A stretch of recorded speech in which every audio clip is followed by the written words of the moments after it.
Now, you would think with everything going on in the world, murder hornets, plague of locusts, global pandemic, uh, uprisings in American cities, partial collapse of global financial systems and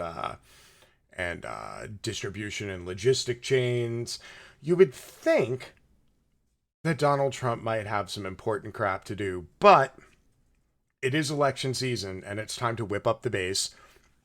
So we're back to, the classics. We're playing the hits.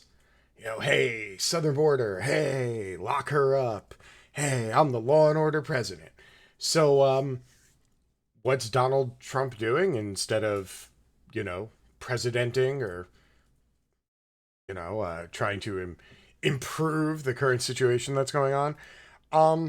Donald Trump has decided to dig right into the heart of faux patriotism and white nationalism to whip up his xenophobic base, and in typical Trump action, in his usual magical manner, he's managed to make it all about himself, do it incorrectly, and essentially take an idea he had to make America seem like less of an embarrassment and make it look like more of an embarrassment. Let us quickly examine how Donald Trump literally knows nothing. The other night in Tulsa, going in on his desire for better nationalism. Here we go. We ought to come up with legislation that if you burn the American flag, you go to jail for 1 year. 1 year. USA, USA, USA, USA. Jim and James. Jim and James. We ought to do it. They talk about freedom of speech, and I'm a big believer in freedom of speech, but that's desecration. That's a terrible thing they do. There you go. Donald Trump deciding that he would whip up his base by, calling the burning of an American flag a criminal act that should get somebody at least a year in jail because it's desecration, even though, he supports free speech. So, as usual, Donald Trump doesn't actually understand things. So the brief reminder that in 1989, the Supreme Court case in Texas v. Johnson, they ruled in a 5-4 decision that the act of burning an American flag is constitutionally protected free speech under the First Amendment. The petitioner in the case, Gregory Lee Johnson, was prosecuted and convicted for violating Texas law against flag desecration when he burned a flag outside of Dallas City Hall in protest of former President Ronald Reagan. After Texas overturned his conviction, the state of Texas appealed to the Supreme Court, which ruled in Johnson's favor. In a separate 1990 decision, the Supreme Court also ruled that federal legislation criminalizing flag burning, a crime, violates the Constitution.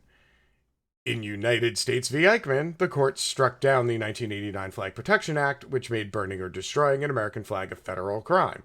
Those two decisions mean that only a new constitutional amendment, and not an act of Congress, could make burning a flag a criminal act. Now, of course, there are plenty of legal scholars who work in the White House, assuming they all haven't been fired yet. So assuredly by now somebody has told Donald Trump about this.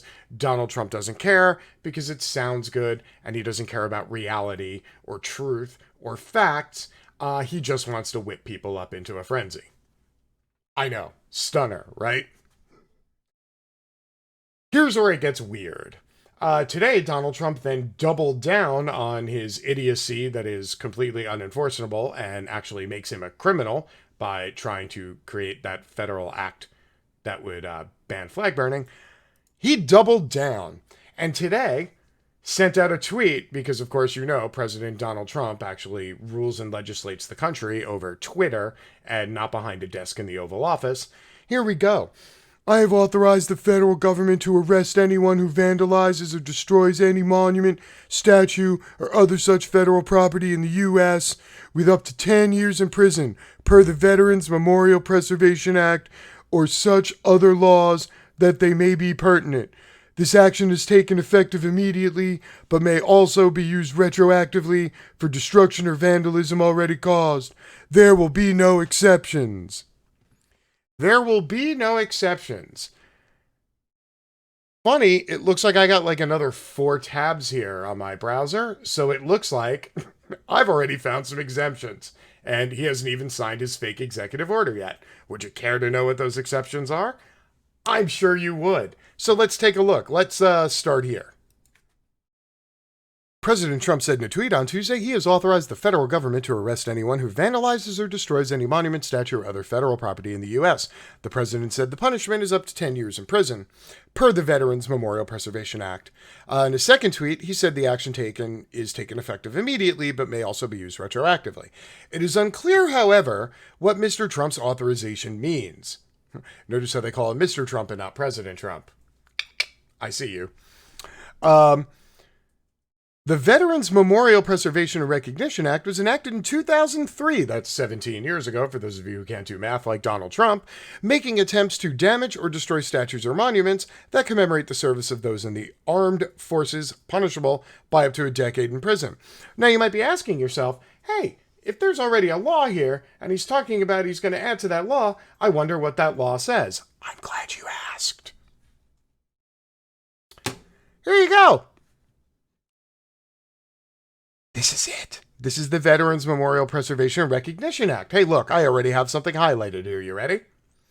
Whoever, in a circumstance described in subsection B, willfully injures or destroys or attempts to injure or destroy any structure, plaque, statue, or other monument on public property commemorating the service of any person or persons in the armed forces of the United States shall be fined under this title, imprisoned not more than 10 years or both. By the way, this only applies to the following 2 circumstances. In committing the offense described, the defendant travels or causes another to travel in interstate or foreign commerce, or uses the mail, or an instrumentally of interstate or foreign commerce, or the structure, plaque, statue, or other monument described is located on property owned by or under the jurisdiction of the federal government. What does all that mean? Here's what all that means. Number 1, this only protects monuments or statues of actual soldiers who served in the United States military. Confederate soldiers do not count. They did not fight for the U.S. military. They fought for the Confederacy. So, number 1, you can scratch all the Confederate monuments off the list because they're not protected by this act.